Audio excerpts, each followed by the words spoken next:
Lines media Tamil நேயர்களுக்கு வணக்கம். வணக்கம் சார். வணக்கம். 2500 வருடங்களுக்கு முன்பு கண்டுபிடிக்கப்பட்ட எலும்புக்கூடுகள். கொந்தகை அப்படின்ற ஒரு பகுதியிலிருந்து எடுக்கப்பட்ட எலும்புக்கூடு. அது பல்வேறு ஆராய்ச்சிக்கு உட்படுத்தப்பட்டு, இப்ப தமிழருடைய முகம் அப்படின்னு சொல்லிட்டு ஒரு முகத்த நமக்கு வெளிக்கொண்டு வந்திருக்காங்க. அத நெறைய பேர் பார்த்தா, அத வெவ்வேறு விதமா நெட்டிசன்ஸ் வந்து அத நெறைய பதிவுகள் வெவ்வேறு விதமா போடுறாங்க. ஒரு சிலர் அக்செப்ட் பண்றாங்க. ஒரு சிலர் அத அக்செப்ட் பண்ணல. அது பல்வேறு கருத்துக்கள் அத பரவியிருக்கு சார். அது எப்படி சார்? பெரியார் ராமசாமியார் சொன்னதா ஒரு இது சொல்லுவாங்க. தந்தை பெரியார். அதான் உங்களுக்கு தந்தை பெரியார், எங்களுக்கு ஈவே ராமசாமியார். அதில் வேற இடையில ஒரு பத்திரிகையாளர் வேற வந்து ரொம்ப வருத்தப்பட்டிருந்தார். ஏதோ ஒரு டிபேட்ல வந்து வேற ஒரு அதிமுககாரர் வந்து ஈவேரா அப்படின்னு சொல்லிட்டாரு அப்படின்னு ரொம்ப மனம் வேதனைப்பட்டு நெஞ்செல்லாம் எடுத்து அப்படி குளிஞ்சி தண்ணியா ஊறு விட்டுருந்தார். அவரை பெரியார்னு தான் சொல்லணுமா? ஆரியர்களுக்கு சங்கர மடம் பெரியவா, சின்னவா, பெரியவான்னு அவங்க ஓட்டிகிட்டு இருப்பாங்க. இவன் திராவிடம் வந்து ஒரு மடம். திராவிடம் திடல் வந்து ஒரு மடம். அது வந்து மடாதிபதி, அதோடைய மூத்த மடாதிபதி, காலம் சென்ற மடாதிபதி ஈவே ராமசாமி என்கிற பெரியார். அவரை வந்து வெறுமனே ராமசாமின்னு சொன்னால் வந்து மனசு சங்கடப்படும்ல. அதனால அவ பெரியவா அப்படின்னு சொல்றா. அதுக்கு பதிலாக போட்டியா நம்ம பெரியார், தந்தை பெரியார் அப்படின்னு நம்ம வச்சுக்கிட்ட மாதிரி இவங்க ஒரு உருட்டிக்கிட்டு இருக்காங்க. அதனால அப்படியே சொல்லுவோம். உங்க மனசு புண்பட்டாலும் பரவாயில்ல. கேப்பா கமெண்ட்ல வந்து சின்னாவை திட்டாதீங்க. அவர் ஏதோ ஆர்வத்துல சொல்லிட்டாரு, அந்த கூடாரத்துல சுத்திக்கிட்டு இருந்ததால சொல்லிட்டாரு. அது மாதிரி அவர் சொன்னதா வந்து ஒன்று, பிராமணன் வந்து எது செய்கிறானோ அதுக்கு நேர் எதிராக செய்யணும் அப்படின்ட்டு. மவுண்ட் ரோடு மகாவிஷ்ணு அவங்க இதில் வந்து எதையாவது ஆதரித்து எழுதுறாங்க அப்படின்னா, நம்ம திராவிடர்கள் வந்து அதுக்கு எதிராக இயங்கணும், அதை எதிர்த்து பேசணும் அப்படின்னு. நீ உனக்கு என்ன செய்யணும் அப்படின்னா, எளிமையாக நீ வந்து என்ன செய்யணும் அப்படின்னா, இப்படி அவர் சொன்னதா ஒரு சொல்லுவாங்க. அது வந்து இப்படி சொன்னாரான்னுங்கிறது தெரில. ஏன்னா பல கட்டுக்கதைகள் அவர் பேரில் யுனெஸ்கோ விருது அப்படிங்கிற ஒரு டுபாக்கூர் விருதை ஒரு பெரியவருக்கு கொடுத்து ஏமாற்றி, அதை வந்து ஒரு 108 பக்கத்துக்கு 100 பக்கத்துக்கு மேலே புத்தகம் எழுதி புத்தகம் போட்டு, அதை வேற நம்ம படிக்கிற பிள்ளைங்களுடைய பாடத்திட்டத்துலலாம் வந்து அதை சொல்லி ஆசியாவின் சாக்ரட்டிஸு அப்படிங்கிறதெல்லாம் உருட்டி இது பண்ணாங்கல்ல. அது மாதிரி இவங்க சொல்றதுல வந்து பல குட்டி குட்டி கதைகள் குழந்தைகளுக்காக சொல்றது அப்படிங்கிற மாதிரிலாம் இருக்கும். போகட்டும். இப்போ திராவிடர்கள் அவர் சொன்ன மாதிரியே பிராமணர்கள் எது செஞ்சாலும் அதுக்கு நேர் எதிராக நம்ம யோசிக்கணும் அப்படின்னு சொன்ன மாதிரியே, நமக்கு எப்பவுமே இந்த திராவிடர்கள் எது செஞ்சாலும் அது தமிழர்கள் வந்து இந்த விஷயத்துல வந்து கவனமா இருக்கணும் அப்படிங்கிற எண்ணம் வந்து வந்துடுது. ரொம்ப கவனமா இருக்கணும். ஆமா, இவன் அந்த வடிவேலு காமெடியில் வரும்ல, மண்டை மேல இருக்க கொண்டே மரன்டாண்டா மாதிரி. அது மாதிரி திராவிடர்கள்ட்ட நம்ம அந்த மண்டை மேல இருக்க கொண்டே எப்பவுமே கவனிச்சுக்கிட்டே இருக்கணும். இவங்க பல ரூபங்கள்ல வருவாங்க. அதுக்கு வந்து உதாரணம் இந்த கீழடி விஷயத்துல வந்து கீழடி விஷயத்த சொல்லலாம். கீழடி அப்படிங்கிற ஒரு விஷயம் பெரிய அளவில் வெளிச்சத்துக்கு வர்றதுக்கு முன்னாடி வரைக்கும் சு. வெங்கடேசன் அப்படிங்கிற ஒரு நபர் யார் என்னங்கிறது தெரியாது. அவங்களுடைய சிபிஎம் தோழர்கள் அந்த தரப்பில் தாமியகிசா குரூப்பில் தவிர்த்துட்டு வேற எங்கேயும் தெரியாது. ஆனால் அந்த சிபிஎம் அந்த வெங்கடேசன் சு. வெங்கடேசன்கிறவர் இப்போ எம்பியாக இருக்கார். அவர் வந்து பார்த்தீங்கன்னா அந்த கீழடி தமிழர்களுடைய பொக்கிஷம். அந்த பொக்கிஷம் தமிழர்களுக்கு பயன்பட்டதோ இல்லையோ, சு. வெங்கடேசன்கிற ஒரு பிறமொழியாளருக்கு வந்து பிரமாதமாக பயன்பட்டது. அதை வச்சுட்டு அவர் பண்ண ட்ராமா இருக்குல்ல, அது நான் அதை வந்து எல்லாருக்கும் சுவேதான் ஞாபகம். ஆமாம், அப்படி அதாவது அவங்க மார்க்கெட்டிங் டீம் பிரமாதமான மார்க்கெட்டிங் டீம். அதை வந்து அடிச்சிக்க முடியாது. அதாவது கீழடிங்கிறது ஒரு இதாகுது, பூம் ஆகுது. அதை வச்சுட்டு தன்னை மார்க்கெட்டிங் பண்ணார். அது வரைக்கும் அவருக்கு வந்து அந்த தேர்தலில் போட்டிக்கிட்டதுக்கு சீட்டு கொடுப்பாங்கங்கிறது எந்த வித பேச்சும் கிடையாது. ஒன்று ஒரு கம்யூனிஸ்ட் தோழர் தான் சார். அவர் சார் எப்படி சார் எது? அவர் ஒரு கம்யூனிஸ்ட் தோழர் தான். கம்யூனிஸ்ட் தோழர், அவர் மார்க்கெட்டிங் தோழர் சார். நீங்க உங்களுக்கு அவர் கம்யூனிஸ்ட் தோழரா இருக்கு. அவங்க தோழர்கள்ட்டே கேட்டா வந்து சு. வெங்கடேசன் மாதிரி மார்க்கெட்டிங் பண்ண முடியாது சார் எங்களால் அப்படின்பாங்க. அந்த அளவுக்கு பிரமாதம். அதுக்கு சான்றே இந்த கீழடி விஷயம்தான். அப்போ அந்த கீழடியிலிருந்து இதெல்லாம் எடுக்கிறாங்க. அகலாய்வு முடிஞ்ச உடனே அது சம்மந்தமாக பேச்சு பொருள் உருவாகுது. இவர் அதை பற்றின 2-3 கட்டுரைகள் வந்து தமிழ் இந்து உள்ளிட்ட ஊடகங்களில் எழுதுறாரு. அதனால கீழடியோடைய மொத்த ப்ராடக்டும் அதோடைய எல்லா சொத்தும் அதுக்கான இதை ஆமாம் தான் தான் அப்படிங்கிற மாதிரியான ஒரு தோற்றத்தை உருவாக்குறாங்க. எல்லாரும் வந்து சு. வெங்கடேசன் மாதிரி போகுது. இவர் என்ன பண்ணுறாரு, மதுரையிலேருந்து அந்த இடத்துல இருந்து பிடிமண் எடுத்து, நம்ம பிடிமண் எடுக்கிறதெல்லாம் நம்மளுடைய எல்லை தெய்வங்கள்ல கிராமப்புறங்கள்ல நம்ம ஒரு பகுதியிலேருந்து இன்னொரு பகுதிக்கு இடம்பெயர்றோம், இனிமேல் இந்த ஊருக்கு வர முடியாது அப்படின்னா நம்ம முன்னோர்கள் என்ன பண்ணுவாங்கன்னா, நம்ம முன்னோர்கள் தான் சாமியாக இருக்காங்க. சொடலை, எசிக்கு, முத்தாரம், ஐயனார் எல்லா பயிலும் நம்ம பயில தான். அப்போ அங்க வச்சு கும்பிட்ட இடத்துல இருந்து தோண்டி அந்த இடத்துல அப்பா சாமி நான் உன்னை எங்க கூட கூட்டு போறேன், எனக்கு துணையா வா அப்படின்னு சொல்லி அதை ஒரு கலையத்துல எடுத்து கொண்டு போய் இனிமே அவன் குடியிருக்க போற இடத்துல அங்க ஒரு நல்ல இடம் இது பண்ணி செம்மைப்படுத்தி அதுல அந்த கலையத்தை வச்சு அதுல வந்து செங்கல்களை அடிக்கையோ இல்லை மண்ணை வச்சோ அவனை வச்சு அவன் கும்பிடும். இதுதான் பிடிமனுக்கான இது. அதுக்கப்புறம் அந்த சாமி அங்கிட்டு இருப்பாரு, இங்கிட்டு வருவாரு. இங்க கும்பிடுற குடும்பம் இங்க கும்பிடும், இங்க ஒரு 50 குடும்பம் கும்பிடுனா இங்க 50 குடும்பம், அங்க ஒரு 100 குடும்பம் கும்பிட்டுக்கிட்டு இருக்கும். அப்போ இங்க வந்து நான் அந்த சாமி இங்க கூப்பிட்டுருக்கேன், இது என் இடத்துக்கு வந்திருக்கு அப்படின்னு கும்பிடுறது. இது ஒரு இதுதான். ஆமா, இதுதான் இந்த பிடிமண். இது அவரு கம்யூனிஸ்ட் தோழர் தானே. இதெல்லாம் உங்களுடைய பார்வையில இதெல்லாம் முட்டாள்தனம், மூட நம்பிக்கை, பழமைவாதம் அப்படின்னு தான் இவங்க பேசுவாங்க. அந்த மார்க்கெட்டிங்காக சொல்றேன். அப்போ அவர் வந்து அங்க இருந்து பிடிமண்ணை எடுத்து அந்த நம்ம எல்லை தெய்வங்கள் மாதிரி சாமியாடிகளை ரெடி பண்றாங்க, காஸ்டியூம் போட்டு ரெடி பண்ணி அவங்க கையில அந்த பிடிமண்ங்க இதெல்லாம் கொடுத்து தமிழர் நாகரிகம் சென்னையில காமராஜர் அரங்கத்துல தமிழர் உரிமை மீட்பு மாநாடுன்னு நினைக்கிறேன். அதோட சரியான பேர் எனக்கு நினைவில்லை. ஆனால் தமிழர் உரிமை மீட்பு சம்பந்தமான ஒரு வார்த்தை, இந்த பேரை பயன்படுத்தினா. ஆமா, அதை வச்சு காமராஜர் அரங்கத்துல ஒரு நிகழ்வு நடத்துறாங்க. நல்ல கூட்டம். நானும் கூட நேரில் போய் பார்த்தேன். ஏன் இதை என்னால மறக்க முடியலன்னா இந்த டிராமா பார்த்தேன், நேரில் பார்த்தேன்னா. அப்போ அங்க நிகழ்ச்சி நடக்குது. இதே வெங்கடேசன் அதுக்கப்புறம் ஒரு பெரிய பரபரப்பாக ஊடகங்கள்லாம் பேசுறாங்க. எல்லாம் இதானோடனே வெங்கடேசனுக்கு சிபிஎம்ல இருந்து மதுரை தொகுதி ஒதுக்கப்படுது. அண்ணாச்சி வந்து ஏற்கனவே தெரியும்ல, அதுக்கேற்றாப்புல திமுகவுடைய ஃபண்டு சப்ளை, அவருடைய சமூக பின்னணி சப்ளை, அப்படி இப்படின்னு எல்லாம் சேர்ந்து மதுரையில் ஒரு எம்பி ஆயிடுறாரு. இப்போ இது வரைக்கும் ஓகே, சரி ஓகே, கீழடி சம்மந்தமாக இதை பேசினார், ஓகே, அது வரைக்கும் மகிழ்ச்சி.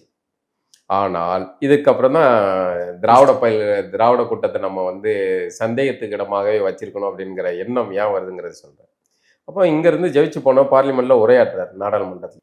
இங்கே சென்னையில் தமிழர் உரிமை மீட்பு மாநாடுன்னு கூட்டம் நடத்தின வெங்கடேசன் நாடாளுமன்றத்தில் ஜெயிச்சுட்டு போன உடனே அங்கே போய் பேசுகிற பேச்சு கீழடியை திராவிட நாகரிகம்னு பேசுகிறார். எவ்வளோ ஐக்கியத்தனம்!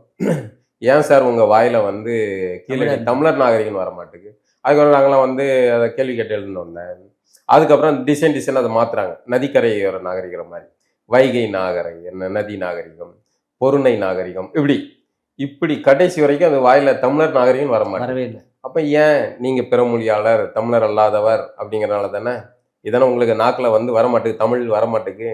தமிழர் நாகரிகம் சொன்னா என்ன குறைஞ்சி போகுது? அதான் சென்னையிலே சொல்லிட்டோமே. அது ஜெயிக்கிறதுக்கு இதுதான் டாக்டிஸ். ஜெயிக்கிறதுக்கு, ஓட்டு வாங்குறதுக்கு, தமிழ்நாட்டை ஓட்டு பிச்சை எடுக்கிறதுக்கு அப்போ தமிழன் வேணும், தமிழர் நாகரிகம் வேணும், தமிழ் மொழி வேணும், இதெல்லாம் டிராமா பண்ணுவாங்க. ஜெயிச்ச உடனே திராவிடன் ஆயிடுவாங்க. அப்போ ஒரிஜினல் திராவிட ஸ்டாக்கா மாறிடுவாங்க. அப்போ இவ்வளோ ஐக்கியத்தனம் பண்றவங்க இந்த விஷயத்துல நம்ம இவங்களை எப்பவுமே கண்காணிப்புல வைக்கணும் அப்படிங்கிறதுக்காக இந்த ஒரு சம்பவத்தை சொல்றேன். எல்லா அமைப்புலயும் இப்படி இருக்காங்க, எல்லா அமைப்புலயுமே இருக்காங்க. அவங்க காங்கிரஸ், பிஜேபி எல்லா கட்சியிலும் இருப்பாங்க. ஆனால் அவங்க திராவிடத்தை, ஏன்னா திராவிடம் தான் தங்களுடைய பாதுகாப்பு கேடயம் அப்படின்னு. நம்ம யாரையுமே இங்க இருக்கிற பிறமொழியினர் யாரையுமே வெறுக்கவும் இல்லை. அவர்களே அவர்களுடைய மொழி அடையாளத்தோட வாழுங்க, தமிழர்களோட உறவாடுங்க, அன்பு பாராட்டுங்கன்னு தான் சொல்றோம். நீங்க உங்களுடைய வசதிக்காக, நீங்க இந்த நிலத்தை ஆளணுங்கிறதுக்காக தமிழர்களை திராவிடர்களாக மாத்துறீங்க, அது ஆபத்தானது. இதோட விளைவு என்ன ஆகுதுன்னா, இப்போ தமிழ் மொழியிலிருந்து கிளைத்தவை இப்போ மற்ற சகோதர மொழிகளும் எல்லாம் தமிழ் தான் ஆதி மொழி அப்படிங்கிறது ஆகும்போது மற்ற எல்லா மொழிகளும் தமிழிலிருந்து கிளைத்தவை. இப்போ இந்த கூட்டத்துக்கு வந்து இதை ஏற்றுக்க முடிய மாட்டேங்குது. இப்போ என்ன பண்றாங்கன்னா, நம்ம தமிழர்கள் விழிப்படைஞ்சிட்டோம், இதை நம்ம வந்து திராவிடத்தை கேள்வி கிடையாது. இவ்வளோ நாளைக்கு திராவிடத்தை தூக்கி சுமந்தவன் நாம தான். நீங்கள் திராவிடத்துல இருந்து நான் திராவிடத்துல இருந்திருப்பேன், நாம தான் திராவிடம் நம்மளுடைய இதுன்னு நம்பணும். 2009க்கு பிறகு தான் வந்து நமக்கு வந்து மண்டையில வந்து ஆணி வச்சு அடிச்ச மாதிரி திராவிடம் டுபாக்கூர், திராவிடம் திருட்டு பயல்க அப்படிங்கிறது வந்து நமக்கு 2009 இனப்படுகொலைக்கு பிறகுதான் புரிஞ்சுது.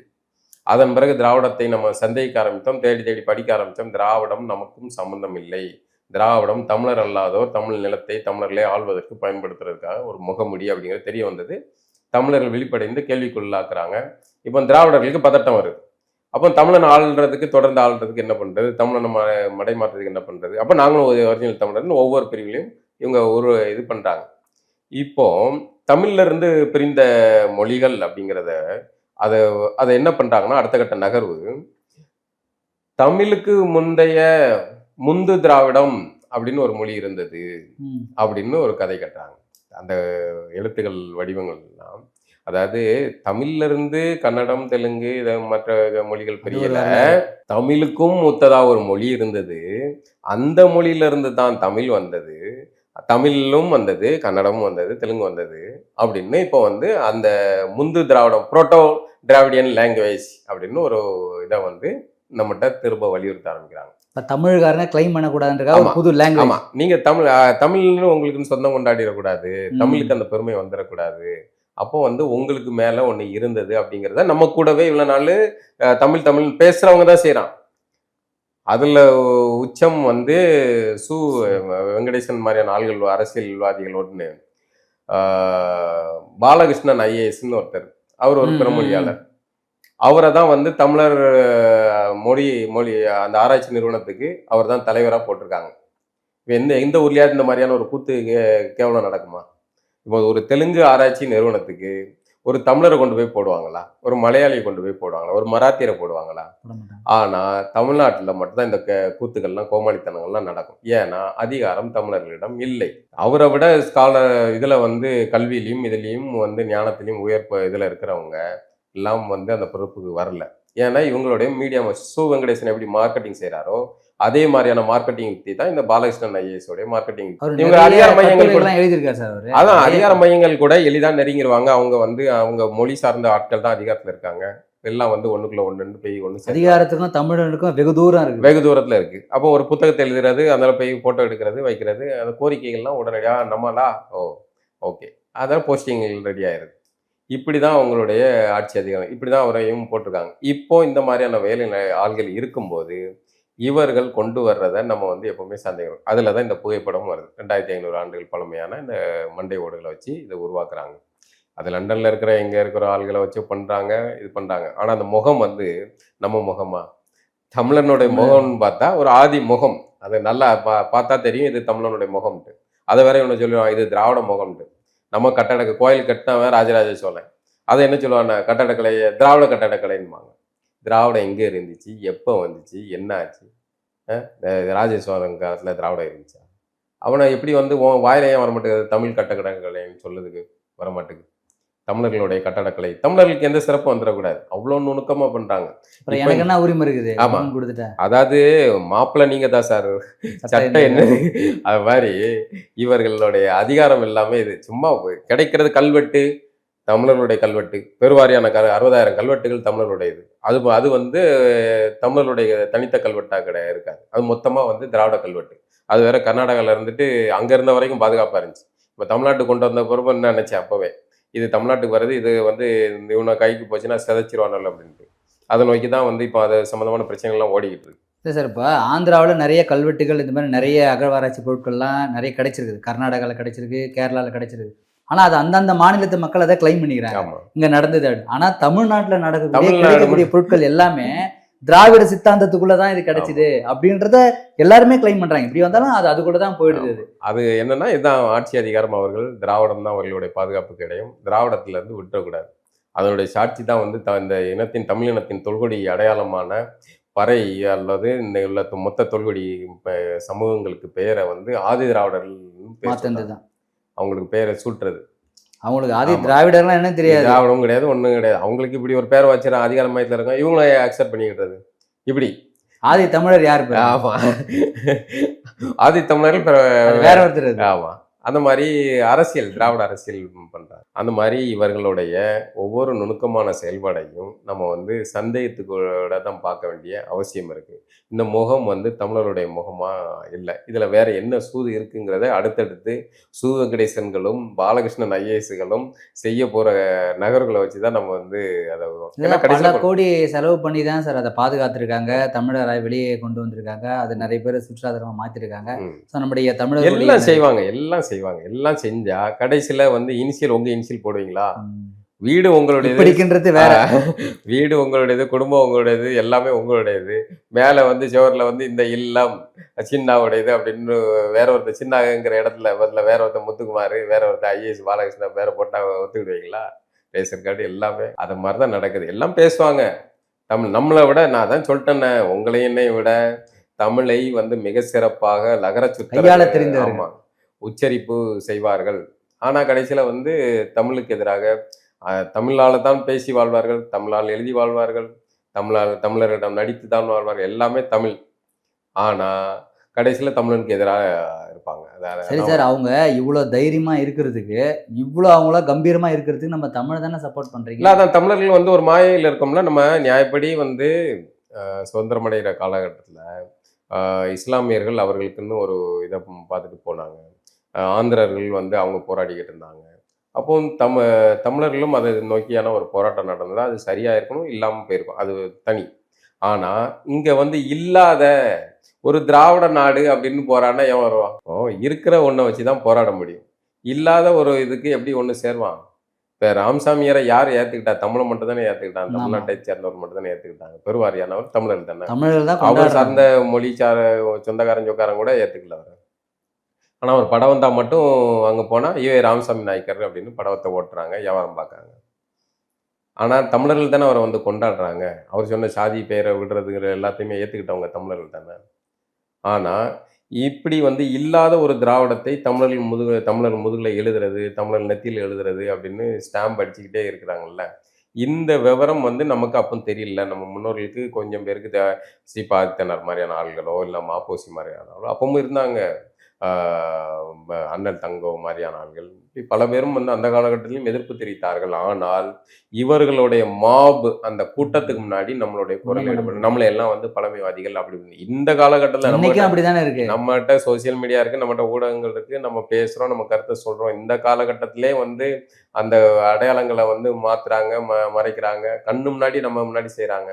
உடனுக்குடன் அம்பலமாகக்கூடிய கீழே கமெண்ட்ல ஏதாவது எழுதுவாங்க. ஆமா, உடனுக்குடன் அம்பலப்படுத்துறதுக்கு ஆவணங்கள் இருக்கிற இந்த காலகட்டத்தில் இப்படி பண்றாங்க. அன்னைக்கு நம்மகிட்ட ஊடகம் கிடையாது, அவங்க சொல்றதுதான் இருந்தது.